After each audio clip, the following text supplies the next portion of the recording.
अनसुंथाइ लुबैदों बेराम फाहामनो थाखाय गोदान सरकारनाव दुखुथिया नखरा। क'क्राझार जिल्लानि सिङाव थानाय दल'वारि गामिनि बिफाचरण ब्रह्म बिमा उरायना ब्रह्मनि आंगो फिसाज्ला 22 बोसोर बैसोनि भगतराम ब्रह्मआ गोबाव समनिफ्रायनो लोमजानानै भुगिनांनानै दं।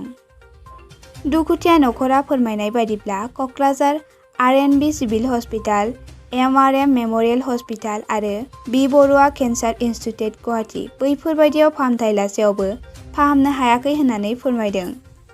बेनिखायनो दुखुथिया नखरा गावनि आंगो फिसाज्लाखौ गोग्गो देहायाव मोनफिननो थाखाय फाहामथाय लागासिनो दं चेन्नाइआव। दायो बिथांखौ फाहामथाय होनायाव गोबां रां नांगौ जानानै फैदों। बेनिखायनो साफ्रोमबो रायजो राजाफोरखौ जा हायो एसे अननानै मदद होनो खावलायदों दुखुथिया नखरा।